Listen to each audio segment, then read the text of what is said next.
I thought retirement meant peace.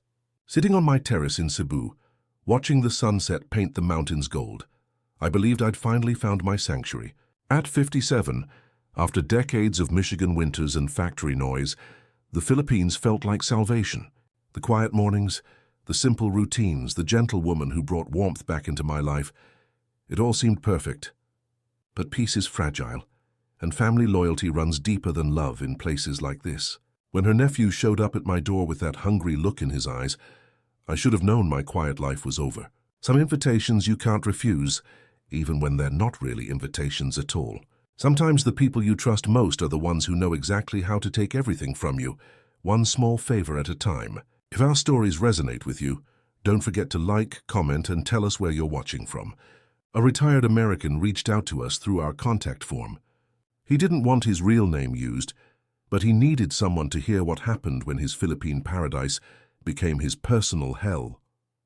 My name is Walter, and I need to tell you about the life I thought I'd built in Cebu.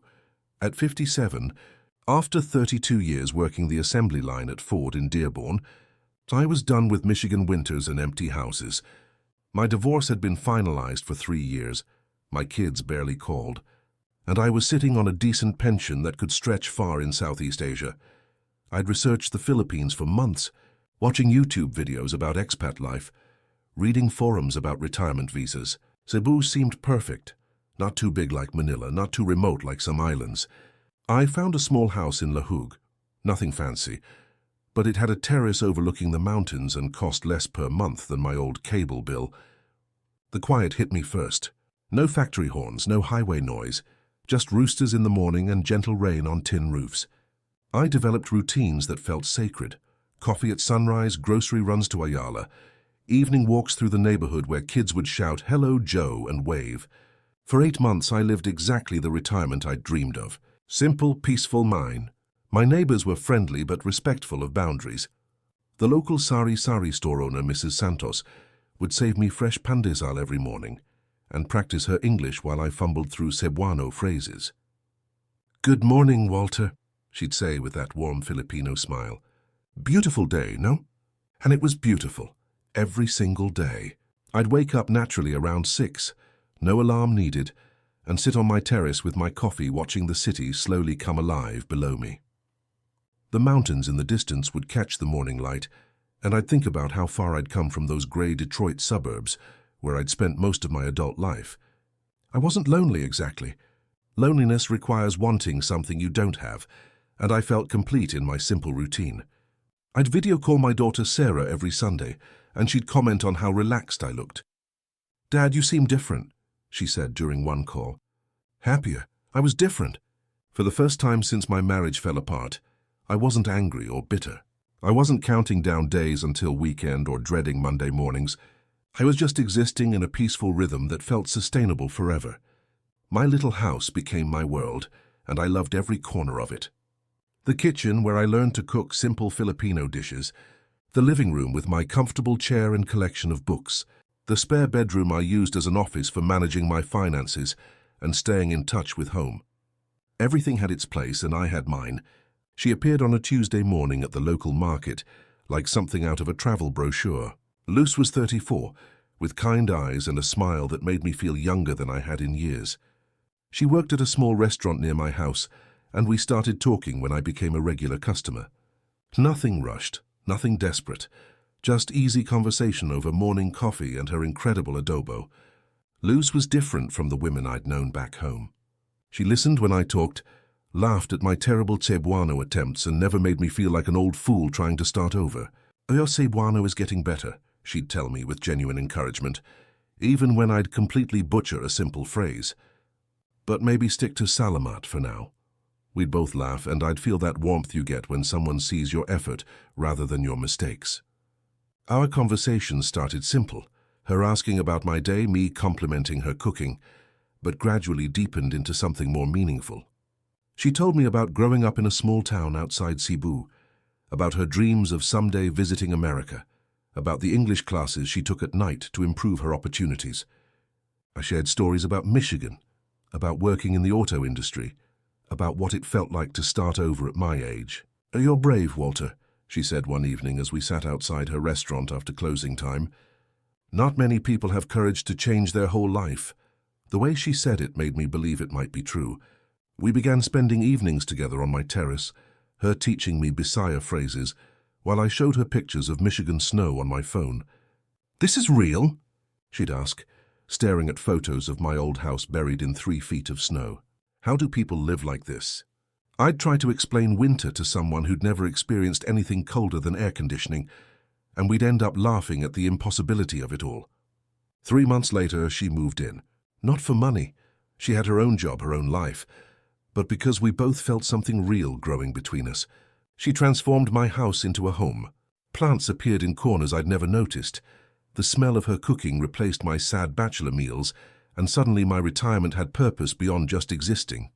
"This feels right," she said one night as we sat together watching the sunset. "Like we're supposed to be here together." I felt the same way. For the first time since my divorce, I wasn't just surviving. I was building something beautiful with someone who genuinely cared about me. Luz talked about her family sometimes. A sister in Manila, parents in the province, and a nephew named Rico who'd been struggling since dropping out of college. She'd send money home when she could, which I respected. "Family is everything here, Walter," she'd explain when I'd see her transferring funds through her phone. "We take care of each other." Family loyalty mattered here in ways Americans had forgotten, and I found myself admiring the strength of those bonds, even if I didn't fully understand them yet. Rico showed up on a Thursday evening in October, standing at my gate with a duffel bag, and that look young men get when they've run out of options. 22 years old, tall for a Filipino, with restless eyes that reminded me of my own son at that age, hungry and resentful at the same time. Luz greeted him in rapid Cebuano, and I caught enough words to understand he'd been kicked out of his boarding house in the city for not paying rent. Their conversation was animated, full of gestures and expressions I couldn't read, but the emotional weight was clear. Family crisis. "He needs a place to stay for just a few days," Luz explained in English, her hand touching my arm in that way that made me want to agree to anything. "Just until he finds work." I looked at Rico, who was studying my house with calculating eyes, and felt my first flicker of unease. Something about the way he assessed my terrace, my furniture, my space felt predatory rather than grateful. But Luz's hopeful expression melted my resistance. This was her family, and I was trying to build a life with her. How could I say no? "Of course," I heard myself saying.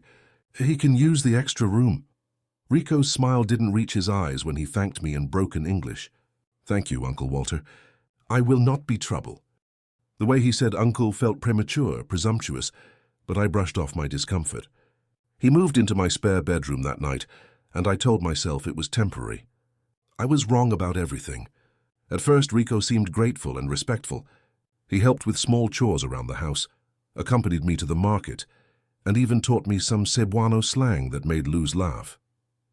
"Rico is good teacher," she'd say proudly. "He knows many words." I started to relax, thinking maybe I'd misjudged him. He told me he was looking for work in call centers, which made sense. His English was decent, and those jobs paid well in Cebu. "I have interview tomorrow," became his daily refrain, always optimistic, always confident that this next opportunity would be the one. Days turned into weeks, and Rico settled into our routine like he'd always belonged there. He'd sleep until noon, spend afternoons playing mobile games on his phone, then join us for dinner where he'd entertain Luz with stories about his friends or neighborhood gossip. "You know Mario from the corner store?" He'd ask Luz in English, including me in the conversation. "He got new motorcycle. Very nice, very expensive." These dinner conversations felt natural at first, like family gatherings I'd missed during my lonely bachelor years. I paid for his food, his transportation, even gave him money for job interviews that never seemed to materialize into actual employment. "Bus fare to IT Park," he'd say, holding out his hand. "Interview at 2 o'clock. I'd give him the money and wish him luck, genuinely hoping he'd find work and independence. But watching Luz's happiness at having family close made it feel worthwhile. "You're so good to him, Walter," she'd whisper to me at night. "Rico hasn't had easy life. His father left when he was young, his mother works overseas. You're like father figure to him now." That should have made me proud, but instead it made me nervous. I wasn't ready to be anyone's father figure, especially not to a young man who seemed more interested in my resources than my guidance. Rico started bringing friends around occasionally, other young men who'd nod politely at me, but clearly saw my house as a place to hang out and use the Wi-Fi. "These are my friends from college," Rico would explain. "Good boys, just looking for work." They'd arrive in the afternoon and stay until late evening, turning my quiet terrace into a social hub I'd never agreed to host. I mentioned it to Luz one evening, suggesting maybe Rico could look for work more seriously, but she defended him. "He's trying, Walter. It's hard for young people here. Not many jobs, very competitive." Her voice carried that tone I was learning to recognize, the one that meant family loyalty trumped everything else, including my comfort in my own home. "Rico is good boy. Just needs time to find right opportunity." I wanted to believe her, wanted to trust her judgment about her own family, but my unease was growing. I was learning that in Filipino culture, saying no to family requests wasn't just difficult, it was almost impossible. The concept of imposing on someone didn't seem to exist when family was involved, and I was slowly realizing that I'd become family by association, with all the obligations that entailed. It was a Saturday morning when Rico made his first big move. I was on the terrace reading when he approached with coffee, and that smile I was starting to recognize as dangerous. The coffee was perfectly prepared, just the way I liked it, which felt calculated rather than thoughtful. "Uncle Walter," he said the first time he'd called me that, "I have an opportunity." His English was better when he wanted something, more careful and persuasive. He'd met someone who could get him into a security guard training program, but it required upfront payment for uniforms and certification.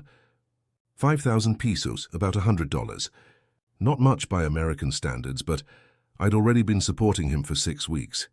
"When I finish training, I'll pay you back from my first salary," he promised, his eyes bright with what seemed like genuine excitement. Security guards make good money, especially for foreigners' houses. They like hiring people who speak English. The way he laid out the plan made it sound reasonable, almost like an investment rather than another handout. He'd even brought printed information about the security company, official-looking documents that detailed salary ranges and job requirements. I looked into his earnest young face and saw my own nephew back in Detroit, always one scheme away from success, always needing just one more chance to prove himself. Against my better judgment, I said yes. Rico was family now, and family helped each other. That's what Luz kept telling me, and I wanted to believe it was true. He hugged me with what seemed like genuine gratitude, and for a moment I felt like the generous patriarch I'd always wanted to be. "Thank you, Uncle Walter. I will make you proud.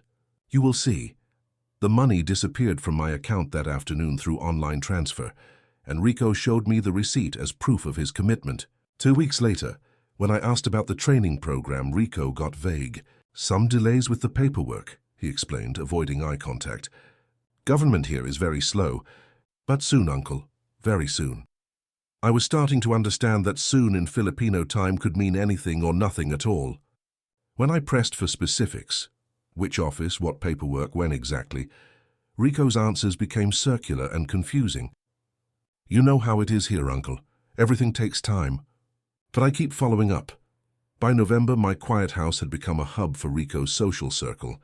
Young men I didn't know would appear at my gate asking for him, and somehow they'd end up staying for meals, using my bathroom, charging their phones, treating my home like a community center. I'd come home from grocery shopping to find 5 or 6 strangers on my terrace, laughing and speaking rapid Cebuano, while Rico held court like he owned the place. "These are my friends," he'd explain with that disarming smile. "They're helping me look for work. Networking is very important here." I'd find beer bottles in my garden, cigarette butts on my terrace, and my electricity bill climbing higher each month as these uninvited guests used my air conditioning and Wi-Fi. When I brought this up with Luz, she seemed torn between supporting me and defending her nephew. "They're good boys, just having hard times," she'd say. But I caught her looking uncomfortable when the group got too loud or stayed too late. "Maybe I talked to Rico about keeping friends' visits shorter," she'd offer, but nothing ever changed. Rico had developed a habit of asking for small amounts of money regularly, for transportation to job interviews, for phone credits to call potential employers, For emergency family needs back in the province. Never large amounts, always with reasonable explanations, but the constant drip of requests was wearing me down. Just 500 pesos, uncle. My mother needs medicine. 200 for bus fare to job interview. 300 for lunch with potential employer. Each request seemed reasonable in isolation, but together they formed a pattern I was too embarrassed to acknowledge. I started keeping my wallet in the bedroom and noticed Rico watching when I pulled it out. His eyes would track my movements with an intensity that made me uncomfortable, like he was calculating something I didn't want to understand. The dynamic in my house was shifting in ways I couldn't quite name, but definitely felt. I was no longer the master of my own space. I was becoming the ATM that happened to live there. And the worst part was how natural it all seemed to everyone except me. Luz treated Rico's presence as normal, even beneficial. "It's good to have young man around," she'd say. "Help with heavy things, protection for house." But I didn't feel protected. I felt invaded. December brought Rico's most ambitious request yet. He'd found a job opportunity, a delivery service that would hire him immediately, but he needed his own motorcycle. "It's guaranteed income, Uncle Walter," he explained with animated excitement, spreading printed documents across my dining table like a business presentation. "They're expanding in Cebu, and drivers make 15,000 pesos per month minimum, sometimes 20,000 during busy seasons. The motorcycle would cost 60,000 pesos, about $1,200. A significant chunk of my monthly pension, but Rico had it all figured out.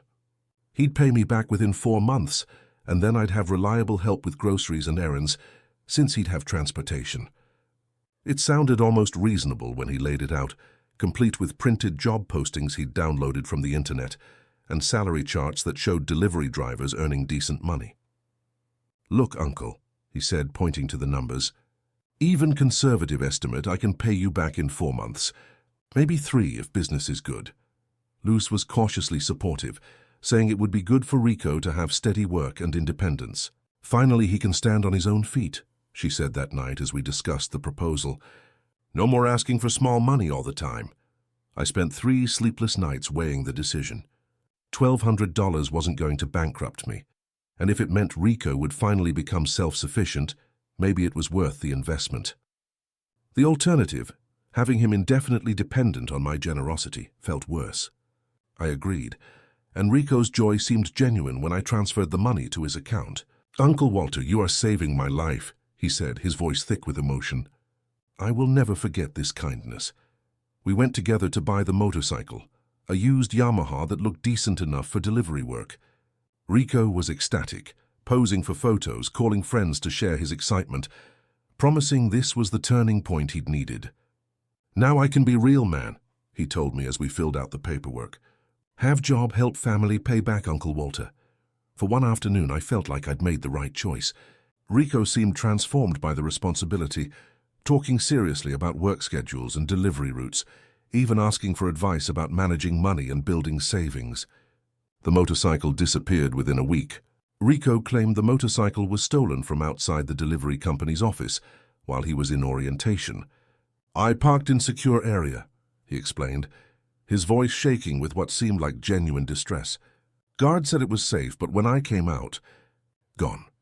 No police report could be filed because the paperwork hadn't been completed yet, and the company couldn't help because he wasn't technically an employee yet." His story had just enough plausible details to be believable. The corrupt security guard, the incomplete paperwork, the timing that made everything impossible to verify. But something in his eyes told a different truth. I was furious, not just about the money but about feeling manipulated. When I confronted him, Rico broke down crying, swearing he was telling the truth, begging me not to kick him out because he had nowhere else to go.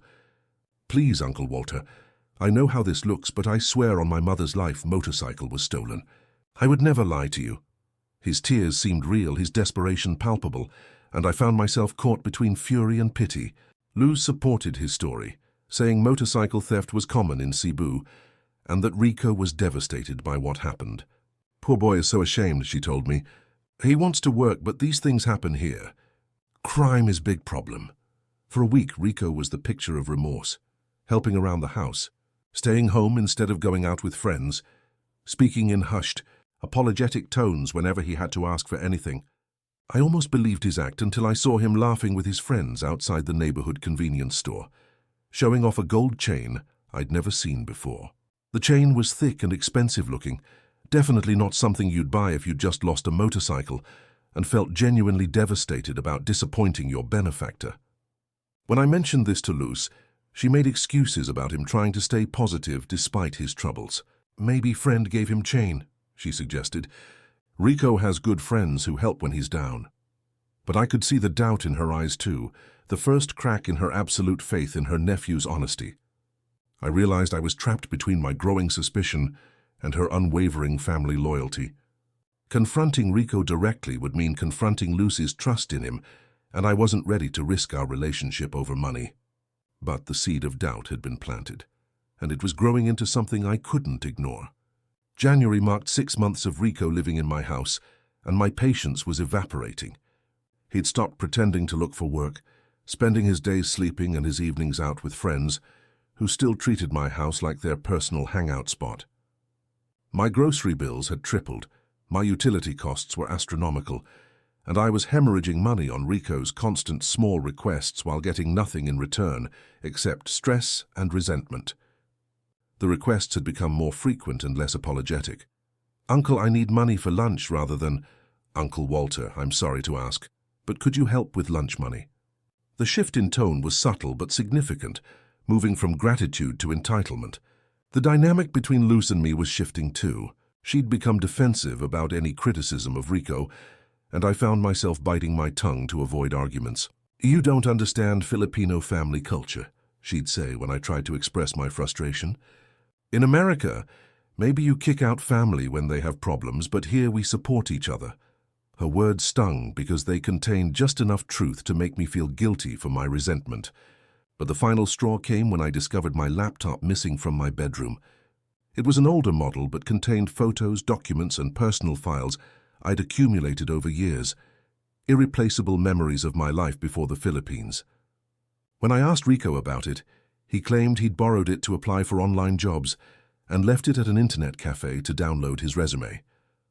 "I'll get it back tomorrow." "Uncle," he promised, but his eyes wouldn't meet mine. "Just need to go pick it up after they close." Tomorrow never came, and when I pressed him for details about which cafe, his story started falling apart. Different locations, different times, different explanations for why he couldn't retrieve it immediately. First he said SMIT Park, I told Luz that night. Then Ayala. Then someplace near his friend's house. He can't keep his story straight. I knew I was being lied to, and the knowledge sat in my stomach like poison. This wasn't just about money anymore. It was about respect, boundaries, and the growing realization that I'd become a victim in my own home. I cornered Rico one evening when Luz was at work, determined to get the truth about my laptop and everything else. He was on my terrace playing games on his phone, looking completely comfortable in the space I'd paid for, and he'd invaded. The sight of him lounging in my chair, feet up on my table, treating my home like his personal resort finally triggered something I'd been suppressing for months. "Rico, we need to talk," I said, sitting across from him with the weight of months of frustration in my voice. For the first time since he'd arrived, he looked genuinely nervous, his cocky demeanor replaced by wariness. "About the laptop, Uncle?" he asked, his eyes not meeting mine. "About everything," I replied. "The motorcycle, the job training, the laptop, the constant requests for money. I need honest answers." What followed was the most uncomfortable conversation of my time in the Philippines. Rico's initial denials gave way to partial admissions, then to desperate justifications. The laptop was probably stolen from the cafe because he'd left it too long. "You know how security is here, Uncle. Can't trust anyone." The motorcycle money had gone partly to his sick grandmother in the province, partly to debts he couldn't tell Luz about, and yes, some to friends who'd promised to help him start a business. "I was going to tell you when business started making money," he insisted.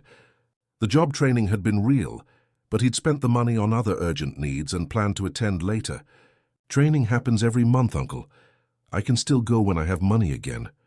Each revelation felt like a punch to my gut, not just because of the lies, but because of how easily I'd been manipulated. Every story I'd believed, every excuse I'd accepted, Every moment I'd felt generous and paternal had been part of an elaborate performance designed to separate me from my money. "You see me as just a foreigner with money," I said, the words tasting bitter. Rico's response chilled me. "You wanted to help family." "Uncle, this is how families work here." His casual dismissal of my feelings, his assumption that my resources existed for his benefit, showed me how completely he'd missed the point of generosity. I wasn't family. I was a convenience store that happened to be in love with his aunt. When Luz came home that night, I was waiting with the weight of my conversation with Rico heavy in the air. I'd made a decision, but I needed to know where she stood before I acted on it. "Luz, we need to talk about Rico," I began, and immediately saw her shoulders tense. The defensiveness was automatic now, trained by months of mediating between her boyfriend and her nephew. I laid out everything. The lies, the manipulation, the missing laptop, the growing disrespect. I spoke calmly but firmly, watching her face for signs of understanding or denial. Her response broke my heart. Luz listened quietly, occasionally asking for clarification, but never showing surprise at Rico's behavior. She knew, at least suspected, what he'd been doing all along. "He's family, Walter," she said finally. The same phrase Rico had used hours earlier. "He has problems, but we can't abandon him." I felt the foundations of our relationship shifting beneath my feet. This wasn't about Rico anymore. It was about fundamentally different values, different ideas of what love and loyalty meant. "What about us?" I asked. "What about respecting me, respecting my home?" Luz's silence stretched longer than I could bear. When she finally spoke, her words were careful and measured. "Can't we find another way? Maybe give him one more chance." I realized she was asking me to choose between my dignity and her love, between setting boundaries and keeping peace. It was an impossible position, and one I'd never thought I'd face in my Philippine paradise. "Luz, I love you, but I can't live like this anymore," I said. "My house has become a hotel for people who don't respect me. My money is being stolen 1 peso at a time, and the person I love most is asking me to accept it, because it's family." The pain in her eyes was real, but so was her unwillingness to choose me over Rico. "He has nowhere else to go, Walter. His family expects me to help him." In that moment, I understood that I was fighting not just Rico's manipulation, but an entire cultural system that would always prioritize family loyalty over individual boundaries. The next morning, I made my position clear to both of them. Rico had 1 week to find alternative accommodations and return my laptop, or I'd be filing a police report for theft and asking them both to leave. It wasn't a decision I made lightly, but my home had become a prison where I funded my own misery. "I'm not kicking you out because I'm mean," I told Rico. "I'm setting boundaries because you've shown me you can't respect them voluntarily." Rico's reaction was predictably dramatic. Tears, promises of change, appeals to Luz to intervene on his behalf. But something in my tone must have convinced him I was serious, because his desperation felt real for the first time in months. Luz was quiet but supportive of my ultimatum, which gave me hope that she understood how unsustainable the situation had become. "Walter is right," she told Rico in English, making sure I could understand. "You need to respect his house, respect his kindness. This cannot continue." Rico spent the week alternating between sullen anger and renewed promises of reform.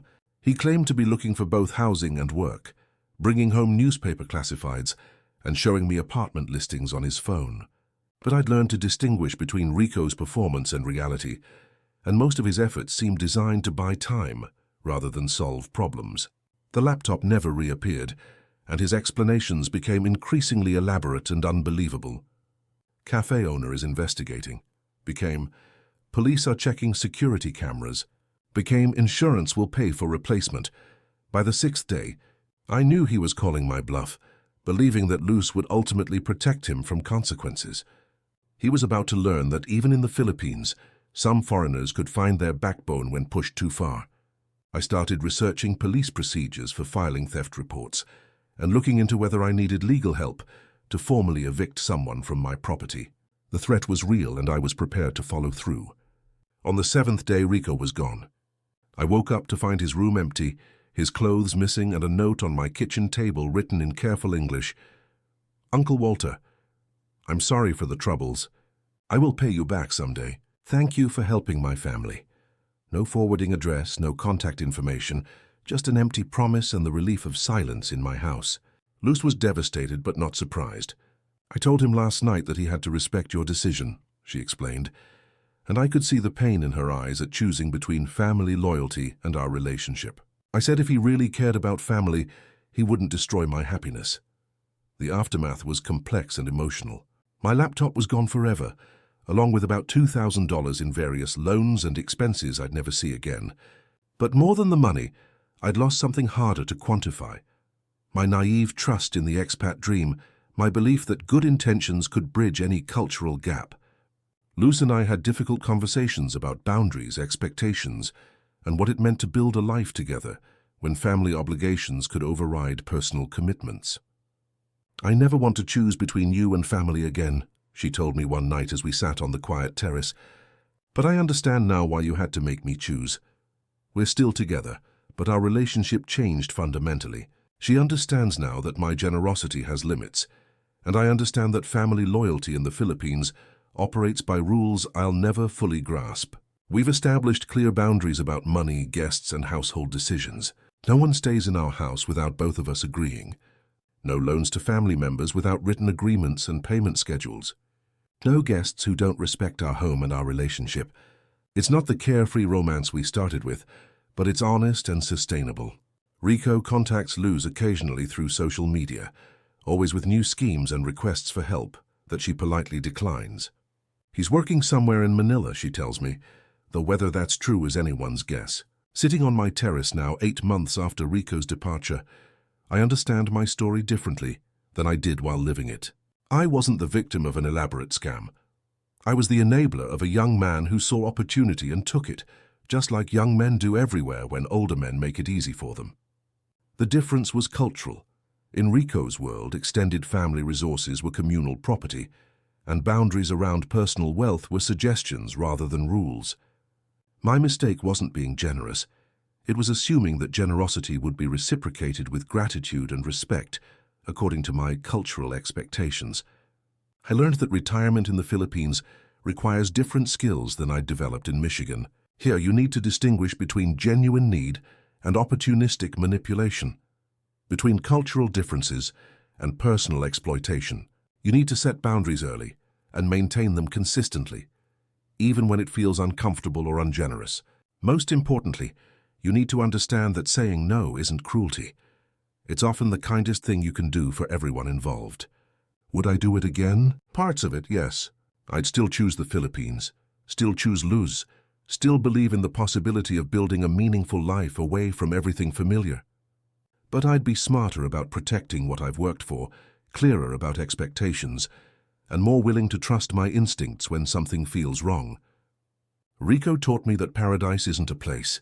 It's a balance between openness and wisdom, generosity and self-preservation. Some lessons cost more than others, but they're all worth learning if they help you build the life you actually want, rather than the one other people will let you have.